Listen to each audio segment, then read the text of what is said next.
We're breaking it down inside the big game live in New Orleans, Louisiana. Countdown to kickoff continues. And we bring in an odds maker and somebody who's been doing this a long time. Doc Sports in the house, Raphael Esparza. In his own house, actually. Your backyard. The Super Bowl comes to your city, to your town, and you actually don't live too far from where we're sitting right now. No, about 25-minute walk. Back-to-back cities in my home. I have a home in Vegas still, and now I have a home here, so I don't have a home in San Francisco, so I'm kind of messed up for next year. Well, homes in San Francisco are pretty expensive. Yeah. That's why I don't have one. Yeah, homes are pretty expensive in San Francisco. And I got to tell you, some similarities between Las Vegas and New Orleans as well, right? You go down to Bourbon Street, Canal Street sort of has like a Las Vegas Strip vibe to it, to be honest with you.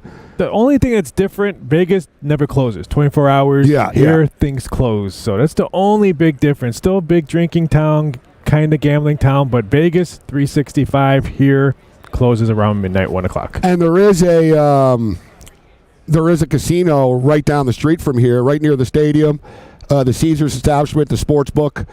As you stated, how big is sports betting becoming here over the last couple of years? It's really big, even though the sports scene, Pelicans, Saints didn't have the best year.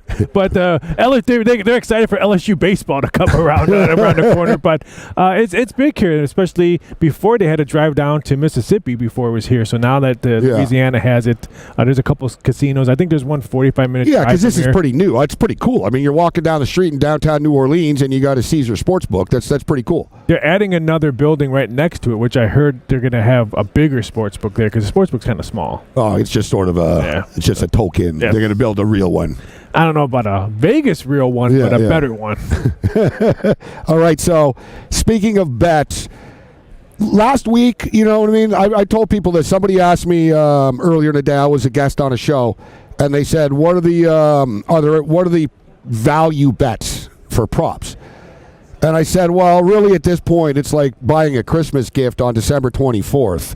It's not really any value in the Super Bowl. It's hard to find value. You said a lot of props for different events and stuff. It's hard to find value. And then on top of that, the pro bettors attack this stuff. Like a good example is Dallas Goedert's prop opened up at 46.5, 47.5. I'm seeing 53.5, 54.5s out there popping up right now. That's a big difference when you're dealing with 7 and 8 yards with one player.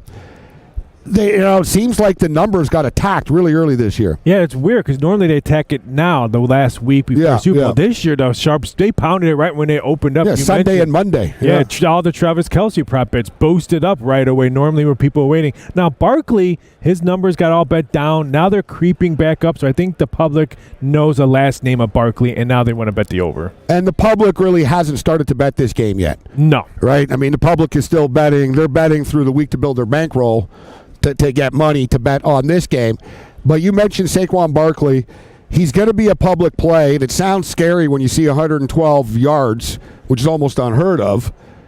Yet, would you want to say no? Would you want to bet the under on this? Because you know he's going to get the ball. You know they're going to give him the ball 20, 25 times. Yeah, he's a huge minus for first touchdown to be scored. But if you're going to bet Barkley, why don't you put 2+ touchdowns? Because you know they're going to rush the ball in. They're not going to throw it in. Either Hurts or Barkley are going to rush the ball in. I would say go for 2+ touchdowns. If he gets 2, you're a winner. I don't have a problem with that bet. Now listen, with first touchdown scores, you get Saquon in the plus 400 range.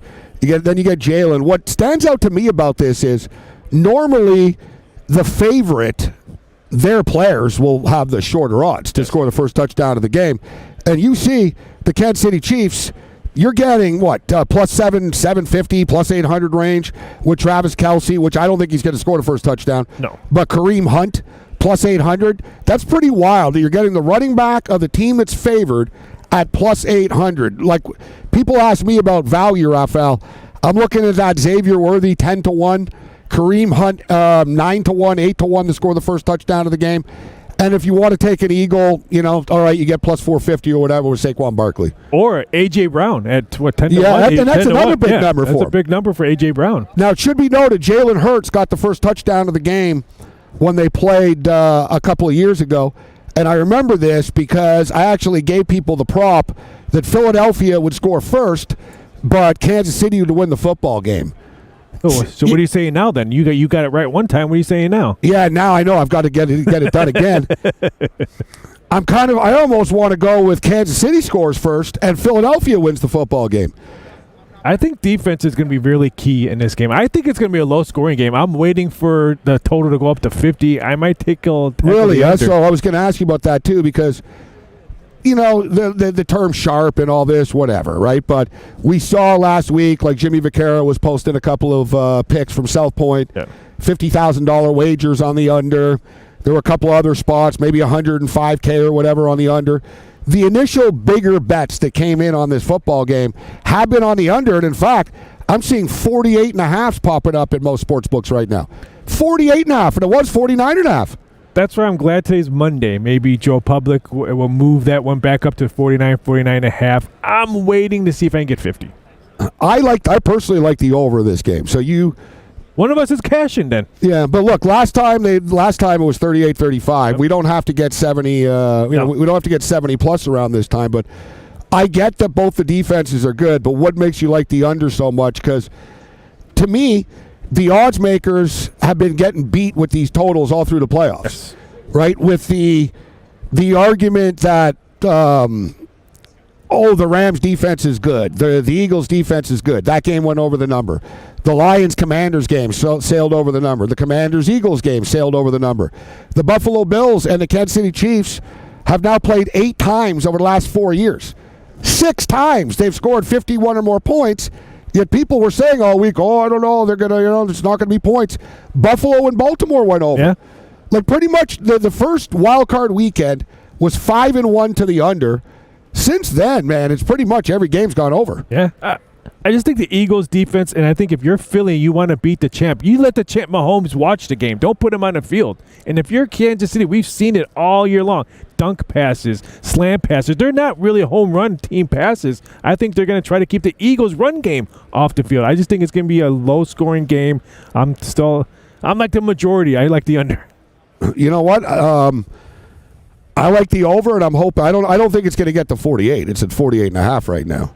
I don't see 40 because it was some books did have 50 when it first opened. I don't see it moving back and forth there. I think 48 be the lowest. And if they get to 48 though, this opens up the window for the 7-point teasers, right? To get it in at over 41. And in the Super Bowl, I know same game teasers aren't something that everybody loves doing, but come Super Bowl, I was talking about this. I remember 5 years ago, you couldn't bet Super Bowl prop bets. Now, the window's open. You can parlay any prop bet you want. So it's just so weird how times have advanced in sports gambling here in the States. Yeah. Well, they love the sports books love taking people's money on the same game parlays.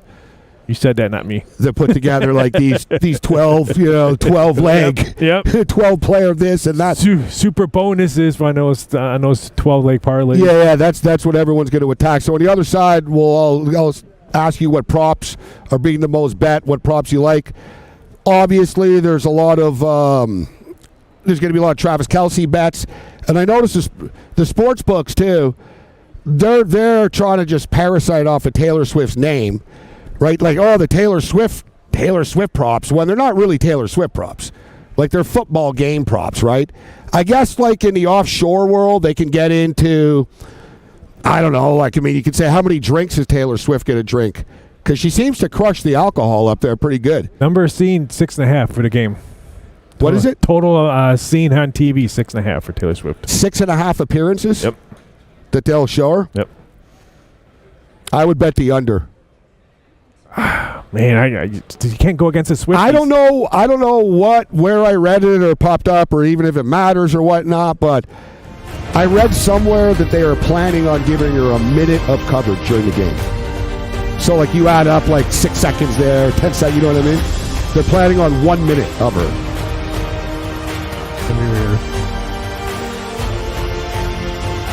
Countdown to kickoff continues in New Orleans, Louisiana. We've got the Super Bowl 59. And New Orleans hosted a lot of Super Bowls over the years, especially in the early days in the 70s. And in fact, the Kansas City Chiefs, because I've been thinking about, I remember as a kid watching the Philadelphia Eagles play against the Raiders. And that was 1981, and that was the Super Bowl that was here at the Superdome. and there was the famous story of Dick Vermeil and the Philadelphia Eagles had a curfew throughout the week, and the Raiders, it was a free-for-all, and the Eagle players went out for dinner on like around Bourbon Street. They went out for dinner, and when they came out and they saw a couple of Raider players throwing up and fighting with each other. Like a bunch of Raiders were like, get off of me. They were pushing each other, and they were throwing up, and they were like fighting with passersby. And the Eagles looked, and they were like, man, these guys really are like crazy for real. Because the Raiders had the reputation of being like... The black hole. Yeah, about being nut jobs. And they were like, man, these guys really are nuts. And I'll never forget the story. The Eagle players thought, oh, we're going to beat these guys. The Raiders are wasted. Like the Raiders have been drinking for days all week. Raiders kicked their ass. It's going to be interesting because Jim Plunkett over Ron Jaworski. Yeah. Last time Super Bowl here, the lights went out. Well, that's what I was going to say. So there's a little bit of a history here of the Super Bowl. The last time, San Francisco 49ers, Baltimore Ravens, wild football game, right? Remember the first brother and brother. Yeah, Harbaugh, the coach Harbaugh Bowl. But you had the Baltimore Ravens were dominant early in that football game, and then the power went out, and it changed everything. When they came back, the San Francisco 49ers suddenly couldn't be stopped until they got it to like the 4-yard line, and the play calling was terrible, and they didn't get it in. So you get Philadelphia back in the Super Bowl again. They played in Glendale, Arizona a couple of years ago. I was on Kansas City in that game. This year I'm leaning towards Philadelphia, even though it's insanity to go against Kansas City. It's like hitting on 20, playing blackjack or something, betting against these guys. 17 consecutive one-score victories for the Kansas City Chiefs. But I swear to God, and every time, the other team on paper is always better. Yeah. It's like last year, man, San Francisco should beat these guys, right? I mean, Philadelphia, I didn't think. I thought that Jalen Hurts wasn't quite ready for that moment. Now this is his second opportunity at this, and I'm expecting him to play well on Sunday. And he has a guy in the backfield named Barkley that he didn't have before. He didn't have in Arizona. And that field and their defense is better now, too. Let's be real. The Eagles' defense is better than it was. Like, this is a better Eagle team than it was a couple of years ago. And that field was awful in Phoenix. Remember, they overwatered. It was stinky all the place, and it stunk the whole game. I think that's going to be a benefactor for the Eagles in a run game. I think that's why I like the rushing attempts by both Barkley and Hurts as prop bets. I think the running game is going to be too much for Kansas City. I'm leaning for the Eagles as well. But I also had Buffalo last week, and I'm sitting here, and Kansas City's here. Yeah, well, Buffalo did cover on the teasers. Yes, they did. Right? And listen, guys, it's been 3 consecutive years that we've had a 3-point Super Bowl as well. Yep. Super Bowls used to be blowouts all the time, right? But we've had, 3-point game, 3-point game, 3-point game. A 13-3 game. Yeah, well, the 13-3 game. But the one time that Kansas City did not win the Super Bowl when they made it, it was not a close game. No. They got punched in the mouth. They were never in it. Yeah, there were different circumstances then. If you remember, Andy Reid's kid got all wasted and nearly killed a bunch of people a couple of days before the game. I forgot about that. Yeah. So that was sort of, and their offensive line was really, really beat up going into that game. And Tampa's defensive line just owned the game. Philadelphia have a good defensive line. Yeah. I mean, they can win this game in the trenches. That's where they're going to have to win the game. And everyone thought that could be their weak spot with Kelsey retiring, and that was totally wrong. And so if their offensive line can push, and that's why the running attack, I think the Eagles is going to be really, really tough for Kansas City to stop because of the offensive line. One thing, though, that could be a big problem here, and the difference is Jake Elliott is not Jake Elliott anymore. No.